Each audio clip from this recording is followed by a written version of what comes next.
What's going on, everyone? Welcome to Classy Tacos. Today we're going to get into installing my spare, which just came in this week, into the bed. So like 2 weeks ago, my order from Archive Garage came in, which that install will be coming up soon. I haven't had a chance to get that done yet. That one takes a lot of work. Anyways, since I have that in and I ordered the hangers, the shackles, and the high clearance cross tube, once you get that high clearance cross tube, it kind of goes in the location where your spare tire would go. So you can't run a spare tire. I can't run a spare tire anyways because this does not fit in that side anyways. Sometimes you can get away with it if you have a long bed, you have a little bit more play, or if you run a little bit of a smaller tire on a short bed, you can shave off some of the ears that bend down and it'll work. For me, none of that will work. So we're going to get this one in the bed, and I kind of want to do it my way, so it's potentially going to be a huge pain in the ass, just like normal. So a couple of things that I have here to kind of set it up and kind of sit it in the bed where I want it to be. So the first thing that I wanted to share with you is these two anchors. These are just pretty standard kind of bed cleat anchors. I think they're called hook off-road or hoke off-road. I don't know how to pronounce it. But I'm going to put these into the front cross tube on the bed. So we're going to be working that tube again. And these are going to be the anchor points for this Assault Industry strap, which comes with these hooks right here. So this is like a T-strap up here where you can tighten and then kind of crank down on it. For this hook here, we're going to use this mount here. It's just a pretty standard recessed mount. This hook will come up. I wanted it recessed so that when I'm not using it, it kind of lays flat and it doesn't stick up. I bought this set right here because it came with this base plate. It's like a little bit more expensive than just buying that if you were just going to throw it in the bed. I wanted the base plate to put it under the bed, and then this just takes away a lot of work trying to create this. So we're going to work through that. The next thing that I have that we're going to install too is this is a chain to kind of go through the tire and kind of lock it into place. So I'm trying to secure the tire for daily driving and off-road, and then secure it for, theft. So that's what we're going to work through today. And then the chain comes through here to lock everything up. So, am I missing anything? No, I think that we're good, and we'll just walk through real quick, kind of test fitting, and then exactly how I want it to look. I did want to mention that if you do decide to do this, you are going to really block a lot of your visibility going backwards. It doesn't really bother me too much because I have an anytime backup camera, so I can just flip the switch and I'm good. Also, there's kind of ways around it. I have Sumo Performance mirrors, which kind of, I know it's going to sound crazy, but it's almost like they're convex a little bit, so they let you kind of see behind the truck, which is super interesting. I have that installed here if you want to watch that. If you remove the headrest from like the passenger seats, you'll be able to see kind of further back. And it is better visibility than say like a bed rack with an RTT or like a camper, because those are just not getting anything back there. So you will have some, but it is limited. If you enjoy pain in the ass content, which is what you're probably going to get here, make sure you like and subscribe because I really appreciate it. That being said, let's throw the tire up there and we'll kind of do some test fitting and show you what I want it to look like.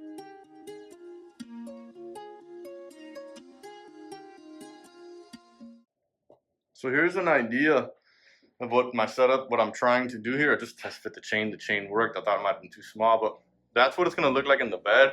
Obviously, it takes up a lot of the bed, but I didn't want to buy one of those like mounts that you put in here because if I just remove the tire, I have the whole bed still. So, and then coming this way, you can see here, it's just simulated here. I haven't bolted this in yet, and I have about 1 inch of clearance between the glass and the tire, which kind of works out for us because the sliding glass is in a little bit, so kind of works out. This gives you an idea from the side what it'll look like, and then from the back, and let me close the bed for you. So once the bed's closed and you're looking at it straight from the back, this is kind of what you'll see. So I dig that. I like the way it sits, so I like this. So let's start getting some parts in. Alright, so let's talk setup real quick. These are the anchors that I want to use on this bar, and I'm going to line them up right here on this line on the outside of it. I'm going to do it on both because there's this mounting point for the at the helm fab front bed tie down is the same on both sides, so it gives me an even mount on both sides. The reason why I like these mounts is you see that angle there. Let me do it like that right there. The way that the hooks work, so this all has to work with exactly what you're using and what you're doing.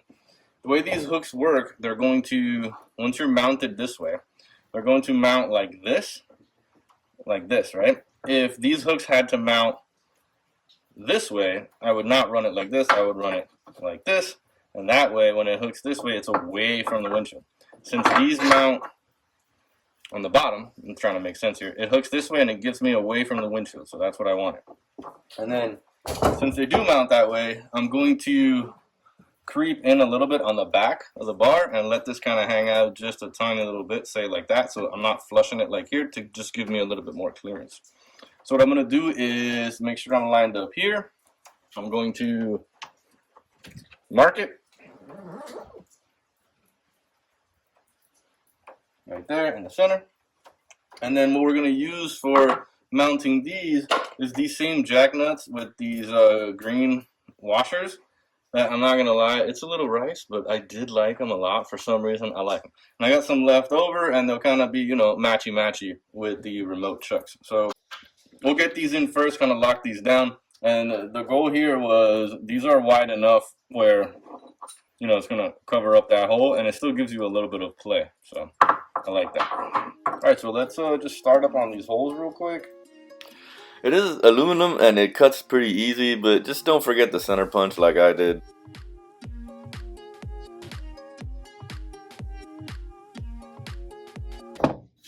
Alright, just like that. That hole is done. We're going to put this onto our tool and just kind of thread it as high as you can right here. This little tool comes with it. Just put that right in here. Then you're going to take a 10 and a 14. So you're going to take your 14, kind of holds the tool, and the 10 is going to crush that nut. Hold your 14 here, and then back this out the other way. That's nice enough. Now you got a good anchor point. And remember, this is just kind of holding the tire down. It's not like meant to, you know, actually be an anchor point for anything. I'm going to throw this here. Just like that. Center it. And then get this guy. Throw that into here. And then the beauty of this is, since that hole in the hook is a little bit bigger, you can kind of, you have a little bit of play and a little bit of movement here to kind of fine tune where you want it to sit at. So I'm liking it about right there. And then we're just going to tighten down. And I understand somebody could just come and loosen these, but you know, the chances of them having Allen on them is probably a little less than having like a flathead or a Phillips. So perfect, nice. That looks good. I mean, it's a little dirty because I'm always doing everything dirty, but it's in and it's done. So we're gonna go do the same thing on the other side, kind of line it up right here and go through that. You don't have to watch that. I'll just do that one off video.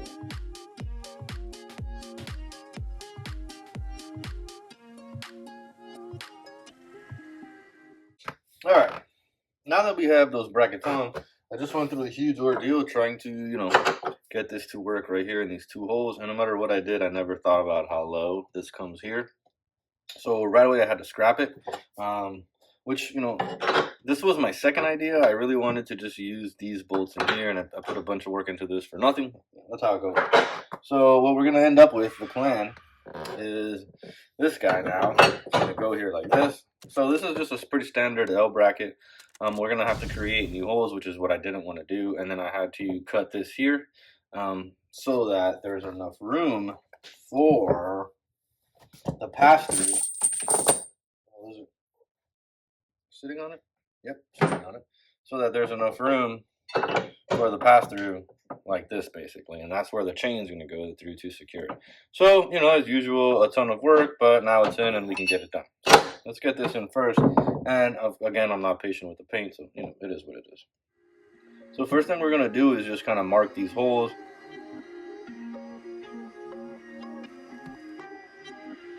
So here's what I did to that bracket. So because these are either zinc coated or galvanized, they won't take any paint. No primer that I have and no paint will work. So what I ended up doing is just kind of wrapping them in hockey tape, which kind of does two things. It takes care of the chrome, and it also kind of hopefully help out with some noise. So like I was saying before, how you really install these is you would put these in right now, lock them down, and then kind of bolt on whatever you want to bolt on. Since this is holding the chain, what we're going to do is push these in, bolt them down first so that this entire thing is attached. Similar to what I did with the remote hooks. That way it makes it more difficult to remove. You're not just trying to pull the screw, you're trying to fight the entire, jack nut. Perfect. So we get those in. Oh, do not forget to do this. That would suck. All right, so put this in. Get this in and get this in. Now, you can sit in here like this, sit in here like this. It's got room, a lot quieter with that tape. And now this is where the chain's gonna run through. So let's get those jack nuts on real quick.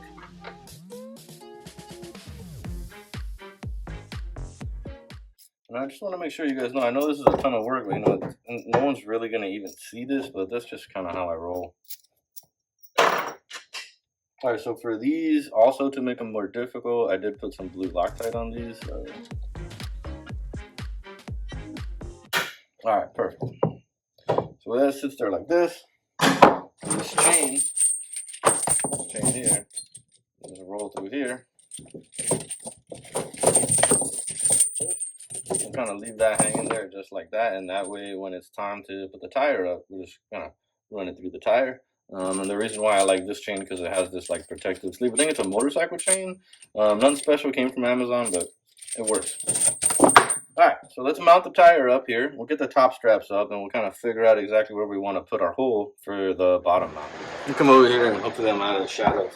So this is kind of the setup what I want. This one's important. I want to make sure you guys notice. What we don't want to do is put this like all the way out here, because in the hook, imagine this is just going to kind of run flat to it, give the tire a chance to kind of move around. So what we want to do is kind of try to tuck it underneath the tire a little bit, and that way when this hook comes in, it's got a hook underneath the tire. It's going to grab this circle and then press against the tire. So it gives it pressure kind of going down. What you don't want is it to just go flat like this and there's not a lot of pressure coming down. So that's why I'm kind of tucking this in a little bit underneath here. And then just to measure it out, what you can do is grab a point here. There's a couple of nice points here that you can use. What you can do is just flip it over so it's kind of flat. Line it up on those 2 points, center it on that line, and then that gives you the spot for your holes where you're going to drill. Obviously, before we do this, we're going to go check underneath and make sure there's nothing there to give you an idea here. How I plan on running this is you have a couple options. Since this is recessed, I bought it recessed on purpose so it'd be flat, right? What I don't want to do is cut a hole into the bed this big. So what I'm going to do is I'm going to cut a hole into the liner, right? And then we're going to bolt this through the liner, through the bed. So that means that you won't be able to remove the liner. I mean, there's a way around it. You would have to cut around this, and then you could just pop the liner in and out whenever you want. Not a big deal for me. I'm going to leave it like this for now, and then later on, if I do plan on removing the liner, I would just make a cut around this whole box in the liner, and then whatever chunk of liner is left underneath here is the space that gives you what you need here, is what we're hoping for. So we're going to get into that right now. Before I do this, I want to line this up here and kind of check underneath. I want to take some measurements and check underneath and kind of figure out where we are and just make sure that this spot will work underneath the bed. Alright, so real quick, I took some quick measurements underneath the bed. I think we're going to be in like an amazing spot, which is great because there's like crossbars underneath the bed built into the plastic that I thought we might have to contend with. But so measuring from the bed back, right now the front of that bracket is at 19 1/4. Now, where this lines up underneath is like perfect for this bracket. There's a crossbar that slides here, and then there's room here, and this little thing just fits right into there. So this actually could work out awesome. And then what I thought was going to be a hard install turned out a little easier. I'm going to hold that in place and make my cuts, and then I'm going to take you underneath to show you how awesome these holes lined up. So right here, I'm about to push the bolts through, and this is only so that you guys can see how well they lined up underneath the bed. Like, I cannot even begin to tell you guys how excited I am and how good this fits in here. So if you push this thin side to the front, it slides in between these two pieces, and you can hook your bolts right in here just like that. Like, how perfect is that? Like this. So now you have a solid base in between those two like structural pieces of the bed, which is just perfect. All right, let's get up in the bed and cut our hole into the bed mat. All right, so I'm gonna leave the bolts in there just so that you kind of have an idea of where this is gonna go, kind of fatter part down like this. And I'm going to just center this. What looks like it fits is like a 3-inch hole saw. So I'm gonna do a 3-inch first, and if that doesn't work, we will take it from there. But I'm just looking in the center. Looks like it's a little bit further back, so I'm gonna come back just a tiny little bit. So right here is where I realized that I'm gonna have to cut a hole in the bed. So if you're squeamish, close your eyes. We gotta cut a hole. It ain't gonna work.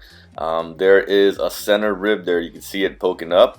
That is stopping the recess from sinking down in there. So no matter what we do, we're gonna have to cut it. So I just went for it. It is what it is. So a quick test fit here, I realized that the kind of bolt that runs through holding the ring is getting in the way. So we're just going to take a blade and cut out a couple little chunks so that that bolt can slide through and then have easy access for that ring to slide up and down. So I pulled the truck out here a second ago and I just cleaned it, blew everything off, removed the bed mat, kind of cleaned underneath it. So now it's time to get these in.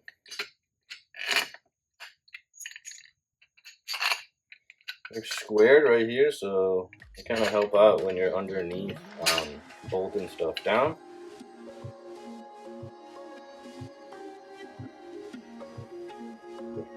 So all that work for a nice low profile. All right, let's go jump underneath the truck. All right, here we are. We are under the truck. We're gonna get the base plate in. That's towards the cab, that's towards the back. So we're gonna put this thin side here in the front. If you have any issues installing this, don't be afraid to open up some of these holes. It's just a base that's gonna tie in, so it doesn't have to be super perfect. Let's see if we can get these first two. A little test. All right, that looks like we can get them. Let's see.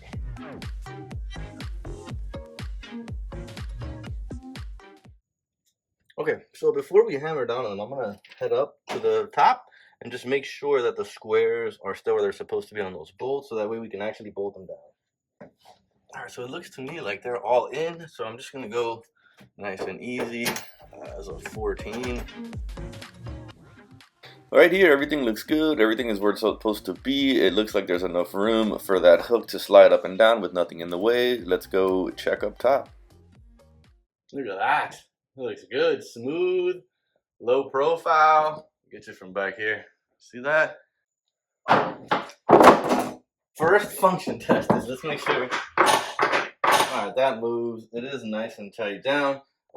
If you wanted to, you secured your bed mat. Ways around it, if you did want to remove the bed mat, you could just make a nice cut around here, and that way this little square underneath here will stay, and then you can just remove the bed mat if you wanted to.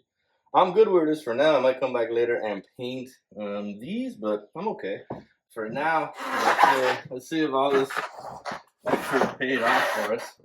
Kind of get it at an angle to where what I want to try to do is the back of the tire, kind of lean it up to where it's almost up here in the back of here. And that way that guarantees me I'm getting a nice hook underneath and up. Looking over here, I am about, let's say, an inch from the rear windshield. So if you guys feel like that's a little too close, you can always back the tire up a little bit. Just don't back it up too much. Remember, we want that hook to come down this way. So right here, I'm just hooking everything up, doing that last test fit, making sure the straps are nice and tight and out of the way, making sure I've cleared the windshield. And right here, I'm just running the chain through and just kind of tightening it how I like it and how I want to set up. There's many different options that you can do here. All right, guys, I pulled it out of the garage so you guys can get an idea of what it looks like. Let me back this out a little bit. There we go. Just like that. That's kind of how it's going to sit, kind of on the side. You look right here, I got about an inch between the tire and the sliding glass window, which kind of works out perfect because ours is indented, which is nice. Now, if you don't like that gap, what you can do is move the tire back a little bit and it'll straighten it out. You'll have less gap. You just want to be careful. You don't want to go too far back because remember, we want that hook to go underneath the tire, which is why I ran the hook that way and I didn't put the actual like loop on the other side. I want it just like that, hooked under the tire and kind of pushing it down. But that way you can see it just like this. and then here on this side. So as far as I can tell, I mean, it looks pretty good. I mean, don't get me wrong, I definitely dig the way that looks. Here is kind of a side profile, so you can see it dead on from the side, just like that. Perfect. And then in here, I went ahead and removed the headrest, so you do have a little bit going back, especially on that side, so it does take up a lot of the center. So it's just one of those things that we got to deal with. We like mods and we like tacos. That's what we got to do. So I just want to say thanks for watching. If you like it and you enjoy a bunch of pain in the ass content, don't forget to like and subscribe, because this is what we do here. It was a ton of work and a lot of things to do, but man, it looks good and I dig it. And now I feel confident. I got a spare with me that I can handle out on the trails. I'm not carrying extra tires or extra lug nuts because they don't work with the aftermarket ones. So we got it done. As always, I appreciate it. Thanks for watching. You guys be good out there.